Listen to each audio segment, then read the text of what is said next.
Willkommen. It's my pleasure to welcome Chancellor Merkel to the White House. We had a very productive discussion in the Oval Office, and our meetings will continue this afternoon. Chancellor Merkel's visit is the latest chapter in the long partnership between our two countries. The service of our men and women in uniform who stood together through a long Cold War and who serve today in Afghanistan, the innovation of our entrepreneurs who help to sustain our economies, and the bonds of friendship and trust between our people, which are unbreakable. In recent months, I've come to appreciate these bonds through my partnership with Chancellor Merkel. We've worked closely together at the G20 summit in London, the NATO summit, and the EU-US summit in Prague. I value her wisdom and her candor, and I admire very much her leadership and her pragmatic approach to getting things done. She and the German people have welcomed me to Germany twice during the NATO summit and again this month in Dresden, and today I'm pleased to return the hospitality. Chancellor Merkel shares my belief that no single nation can meet the challenges of our time alone. Today we reaffirmed that the United States and Germany, one of our closest allies and an indispensable partner, will continue to play a leadership role across the range of challenges. We're building on the bold steps we took at the G20 summit by aggressively confronting the global economic crisis. I underscored our commitment to strengthening financial regulations, and I welcomed Chancellor Merkel's commitment to reform. As we prepare for the G8 summit in Italy and look ahead to the G20 summit in Pittsburgh, we agreed on the need to avoid protectionism and to embrace concerted collective action that creates sustainable growth and shared prosperity. I reiterated America's commitment to stand with Germany and lead in confronting the energy and climate change crisis. And let me say, Chancellor, that I've been very impressed by Germany's foresight and commitment to clean energy, which I saw in the many wind turbines as I traveled over the German landscape. And it's my hope that the United States will match that commitment today when our House of Representatives votes on a critical energy bill that will promote a new generation of clean, renewable energy in our country. The Chancellor and I discussed the tragic situation in Iran. Today we speak with one voice: the rights of the Iranian people to assemble, to speak freely, to have their voices heard. Those are universal aspirations. And their bravery in the face of brutality is a testament to their enduring pursuit of justice. The violence perpetrated against them is outrageous. Despite the government's efforts to keep the world from bearing witness to that violence, we see it and we condemn it. As I've said before, the Iranian people will be the ultimate judge of their government's actions. But if the Iranian government desires the respect of the international community, then it must respect the rights and heed the will of its people. The Iranian government also has other responsibilities. Working with Germany, our other European partners, as well as Russia and China, we're working to prevent Iran from developing a nuclear weapons capacity and unleashing a nuclear arms race in the Middle East. We will encourage Iran to take a path that respects international norms and leads to greater security and prosperity for the Iranian people. We also discussed the broader Middle East and the need for all parties to redouble their efforts to achieve lasting peace, including two states, Israel and a Palestinian state, living side by side in peace and security. And during our recent visit to Buchenwald, Chancellor Merkel spoke eloquently of Germany's everlasting responsibility to the safety and security of Israel. Going forward, Germany will remain a critical partner in our efforts to bring safety and security to Israelis, the Arab states, and Palestinians, who must reject violence and recognize Israel's right to exist. We agreed that confronting violent extremism and preventing terrorist attacks demands our continued commitment and a comprehensive strategy in Afghanistan and Pakistan. This includes dismantling and disrupting, defeating al-Qaeda and its allies. Germany has been a strong partner in the NATO mission in Afghanistan, and we honor those who serve there, including American and German soldiers who gave their lives there this week. As I prepared to visit Moscow, Chancellor Merkel and I reaffirmed our commitment to a more substantive relationship with Russia, working with the Russian government on issues where we agree and honestly confronting those areas where we disagree. In Moscow, we will continue to explore ways in which the United States and Russia can advance our common interests, including our joint commitment to reducing our nuclear arsenals and strengthening the global non-proliferation regime. Now, meeting these challenges will be neither quick nor easy, but I'm reminded of a lesson from my recent visit to Dresden. Chancellor Merkel took me to a timeless Baroque church devastated in the Second World War. And for decades it lay in ruin, a symbol of war. But thanks to the donations of Germans and Americans and people around the world, it was rebuilt and its glory was restored.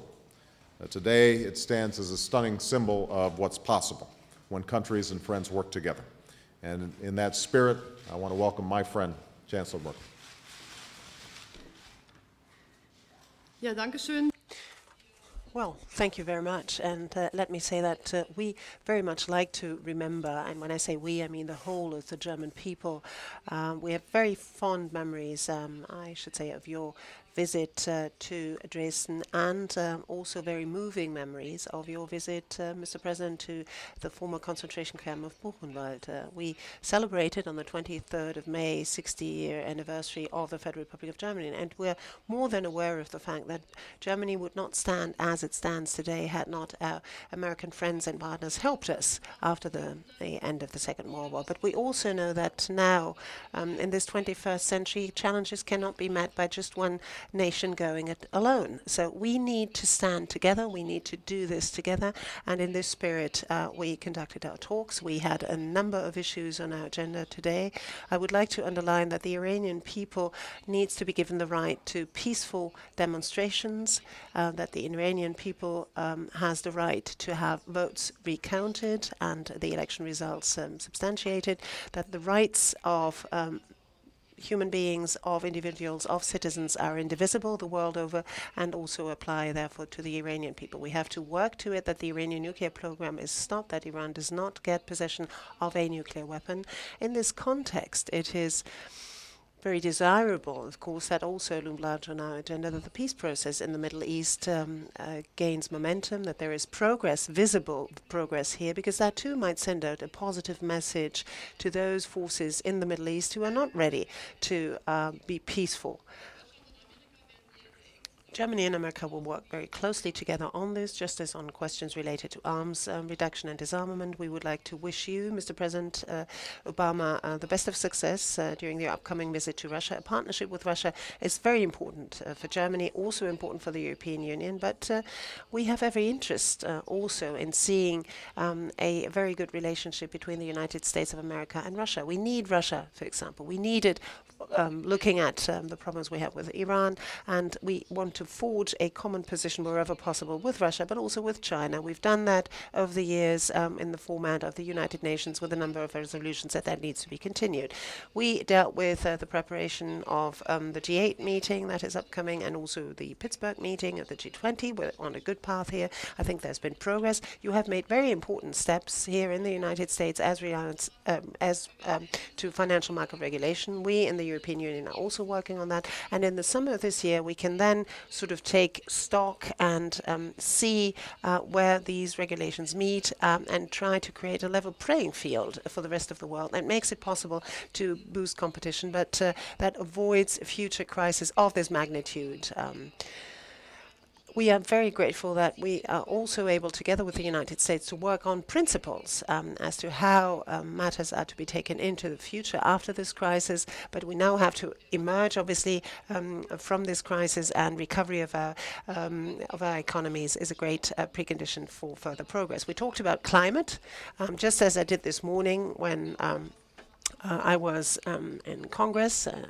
I said that this is indeed a sea change that I see. This upcoming bill that is debated today in the House on climate, that this really points to the fact that the United States are very serious on climate, and this has, it should not be underestimated what sort of opportunity this brings to us to come to a good, a sustainable result during the Copenhagen conference. I've been in many many climate negotiations and debates in my country, in the European Union. So I know what's at stake when you talk about reduction targets, how tricky that is when you try to come to certain common ground. So I wish you every success. I hope that you will come to a good result when the vote is taken. I think it's so important that we are at one in saying we want a success in Copenhagen. We need to talk to the emerging countries and the emerging economies as to their possible contribution. But the fact that with the United States we stand where we stand today is an enormous success, which I would not have thought possible a year ago. Let me be very serious. Thank you very much for the gracious hospitality offered to me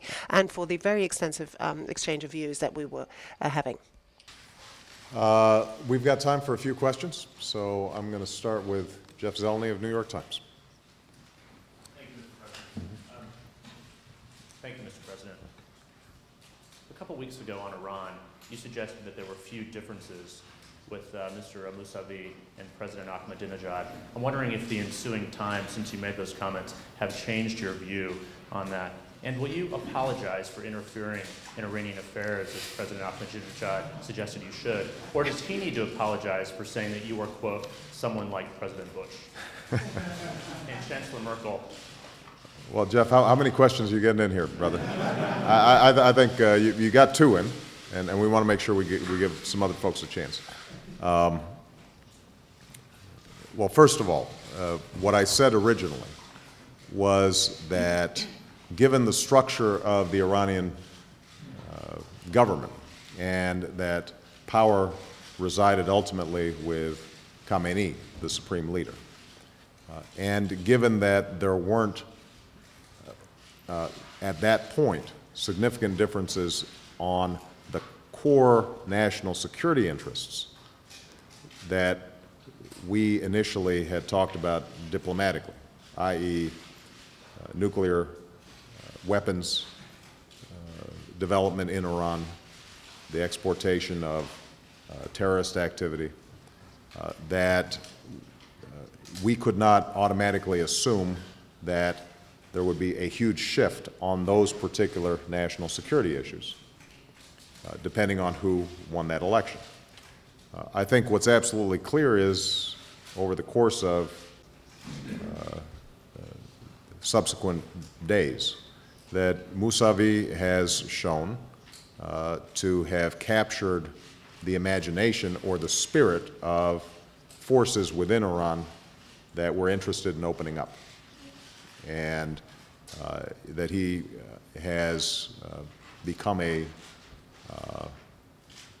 representative of many of those people who are on the streets and who have displayed extraordinary bravery and extraordinary courage.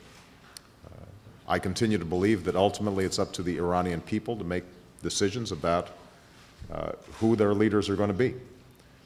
But as I said this week, and I've said previously, a government that treats its own citizens with that kind of ruthlessness and violence,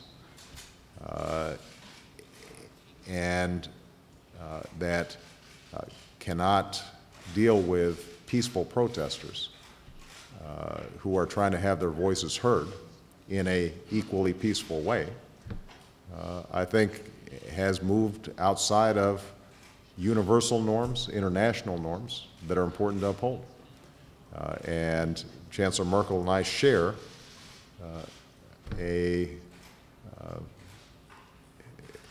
share the belief that what's happened in Iran is unacceptable when it comes to violence against its own citizens, and we call on the Iranian government to uphold those international principles.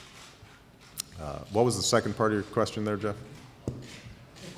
I think, Mr. President, I was wondering if you had a response to his call for you to apologize, or if he should apologize for calling you someone like Bush. Yeah, I don't think, I don't take Mr. Ahmadinejad's statements seriously about apologies, particularly given the fact that the United States has gone out of its way not to interfere with the election process in Iran.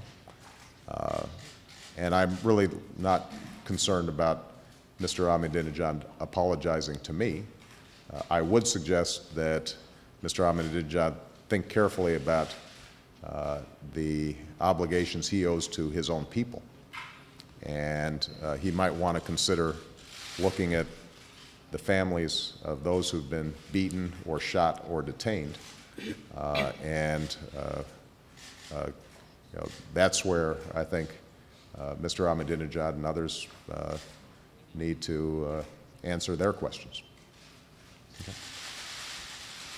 Herr Frey.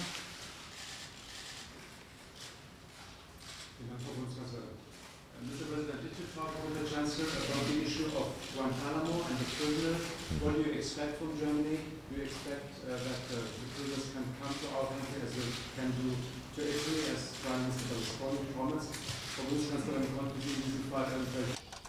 Madam Chancellor, could you make any commitments on this? On the 9th of November this year, this is the third time this year.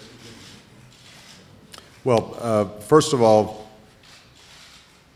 I have discussed in the past with Chancellor Merkel our interest in closing Guantanamo. I think it has become a symbol internationally of the United States straying from some of our core ideals in our very legitimate pursuit of our national security and our concerns about international terrorism. And we are going to be looking for the help of our friends and our allies as we execute that process, with one that's going to be admittedly difficult politically. And so in the past I've spoken not only to Chancellor Merkel but other European leaders. We're pleased that the EU provided a legal framework for how to evaluate the detainees that are in Guantanamo, and we have seen a positive response from countries across Europe in the general sense of wanting to help. Now, I think the particulars, the specifics of what particular detainee might be transferred where, those are still very preliminary discussions. And I think that Chancellor Merkel, she has an obligation, obviously, to make sure that Germany's national security interests come first in these considerations. We understand that, and we expect that we will continue to have constructive negotiations on some of these issues. But there have been no particular requests made about X number of detainees being placed by such and such a date, and Chancellor Merkel has not made commitments that are specific in that sort. The conversations have remained at a fairly general level at this point. Wir haben, wie gesagt, über dieses Thema gesprochen. Well, we did address that issue, as it was said, and I made it very clear that we are not going to shirk that responsibility.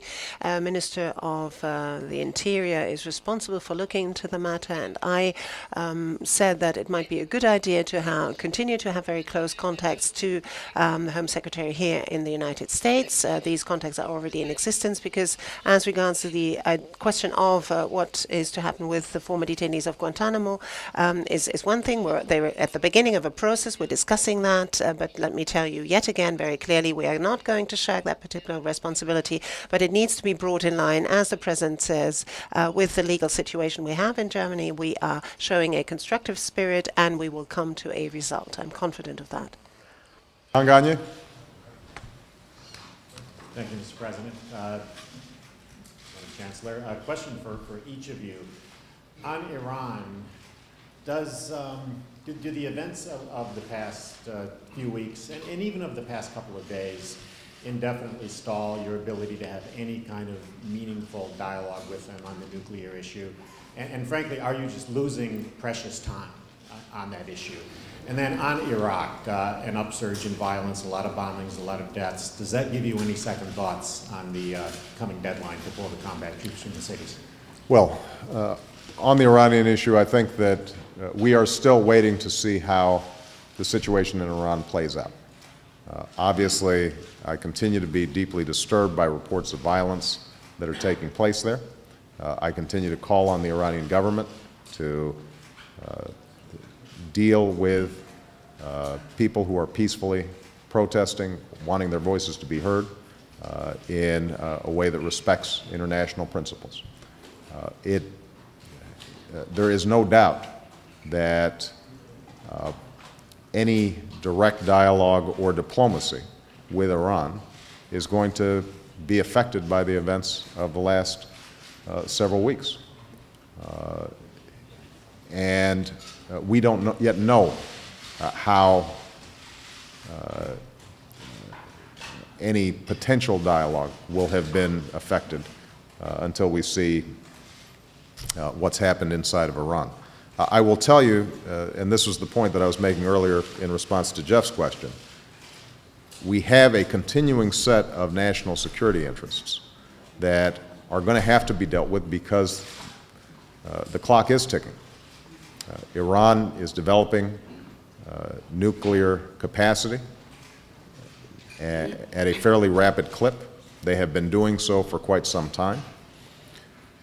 Iran's possession of nuclear weapons would trigger an arms race in the Middle East that would be bad not just for U.S. security, it would be bad for the security of the entire region, including, by the way, Iranian security. And so even as we clearly speak out in a unified voice in opposition to the violence that's taken place in Iran, we have to also be steady in recognizing that the prospect of Iran with a nuclear weapon is a big problem, and that we've got to work in concert with the international community to try to prevent that from happening. My expectation would be, and we did discuss this, that you're going to continue to see some multilateral discussions with Iran. There's a structure that exists, the P5+1 talks that include Russia and China. There are going to be discussions that continue on the international stage around Iran's nuclear program. I think the direct dialogue between the United States and Iran and how that proceeds, I think we're going to have to see how that plays itself out in the days and weeks ahead. On Iraq, obviously, anytime there's a bombing in Iraq, we are concerned. Anytime there's loss of innocent life or the loss of military personnel, we grieve for their families, and it makes us pay attention. I will tell you, if you look at the overall trend, despite some of these high-profile bombings, Iraq's security situation has continued to dramatically improve. And when I speak to General Odierno and Chris Hill, our ambassador in Iraq, they continue to be overall very positive about the trend lines in Iraq. I think there's still some work to do. I think the Maliki government is not only going to have to continue to strengthen its security forces, but it's also going to have to engage in the kind of political give and take leading up to the national elections that we've been talking about for quite some time. And I haven't seen as much of political progress in Iraq, negotiations between the Sunni, the Shia, and the Kurds, as I would like to see. So there are always going to be, let me not say always, there will continue to be incidents of violence inside of Iraq for some time. They are at a much, much lower level than they were in the past.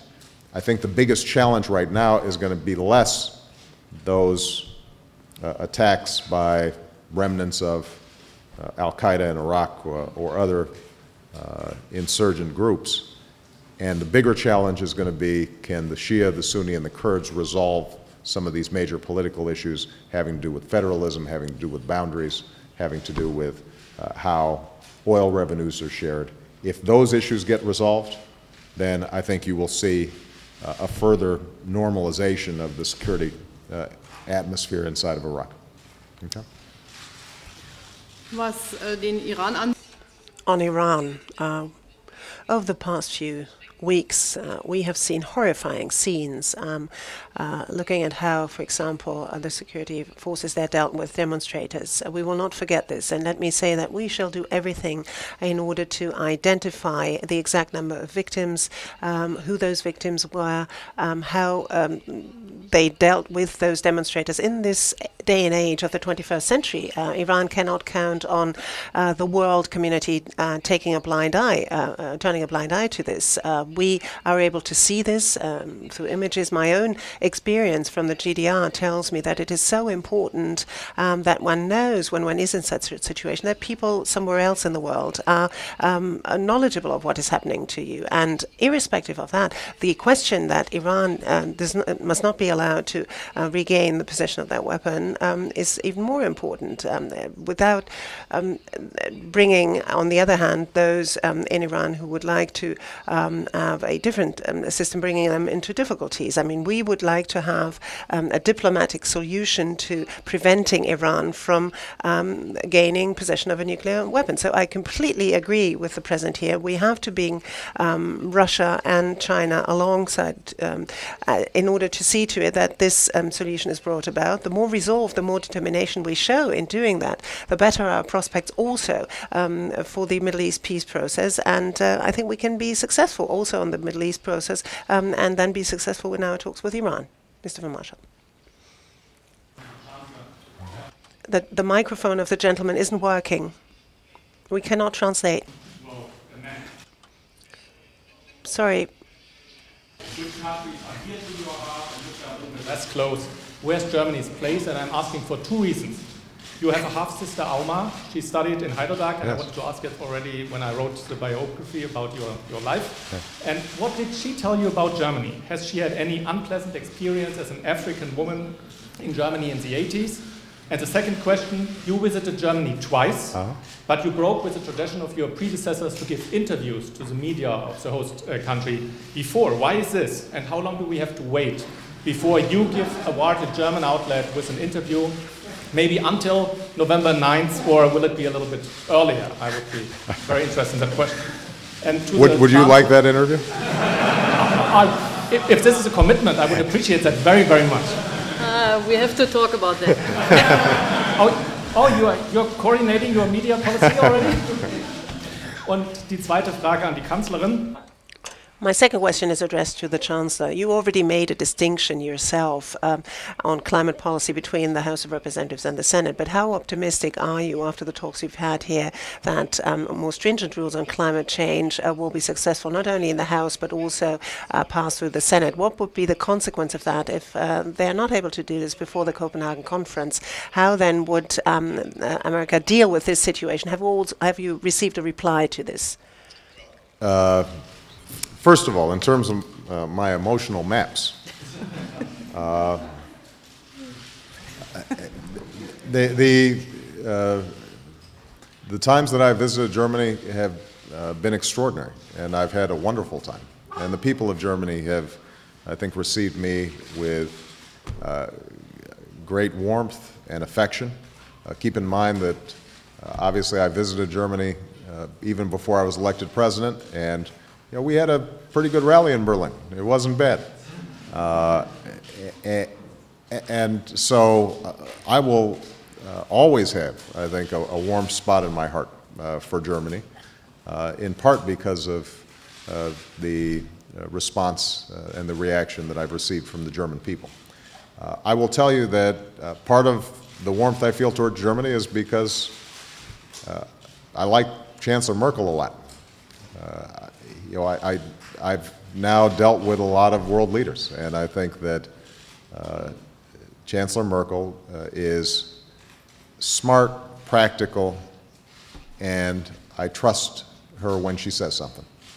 And so that kind of approach is exactly what you want from an international partner. And I very much enjoyed my interactions with her and her team.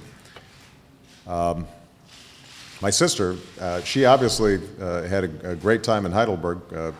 When I met her, she was going out with a German guy, and I don't want to comment on how that played itself out. That may have an impact on how she views Germany right now, but that's, I think, a little too personal for a press conference. Even though the question wasn't directed at me, I do want to make this point about climate change. Europe, in many ways over the last several years, has moved more rapidly than the United States on addressing this issue. And I've been very blunt and frank with Chancellor Merkel that we are still working through creating the framework where we can help lead the international effort. I think that this legislation that we are seeking to pass indicates enormous progress from where we have been,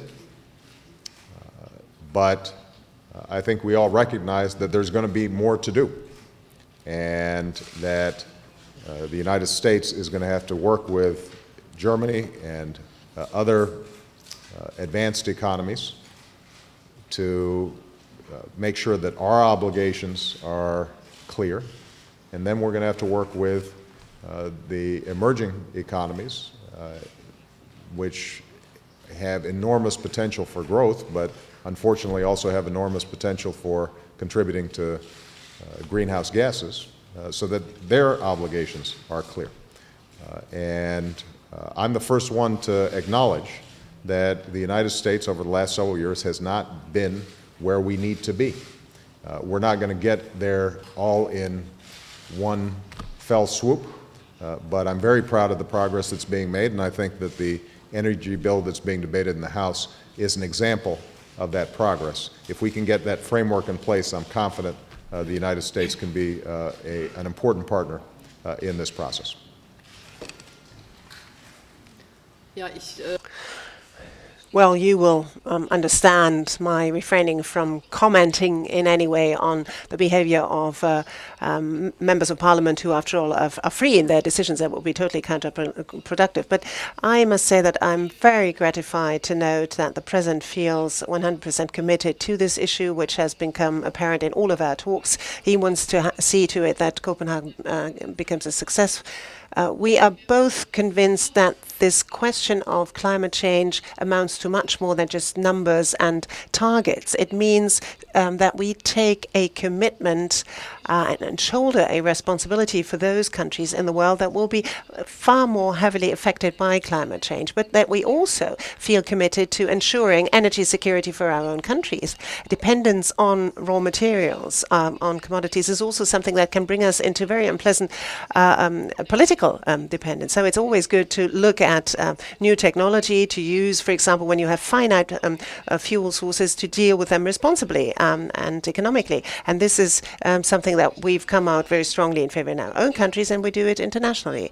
Let me perhaps say something on Alma in Heidelberg. In the book Dreams for My Father, she is telling us a little bit about her own impressions in Heidelberg. You probably read it. I found this very interesting because on the one hand, she describes us as a country where quite quickly you have the impression that each and everyone needs to fend for his or herself. There is not this big sort of community, the sort of family network that protects you that you have in Africa. But then as you go on throughout the book, Emma tells you it was also something good, maybe, because it strengthens people's own sort of awareness of their own self, of their own responsibility. And I think it's very important to look at this when we deal, for example, with Africa, that on the one hand we accept that the way that we live may sometimes be very tough on people. But on the other hand, we should also perhaps in our dealings with the Africans address how certain things can be dealt with more efficiently. So it was, for me, a very enriching experience to read this book, understand a lot of things better. And I think Heidelberg, after all, got through this very well. Thank you very much, everybody.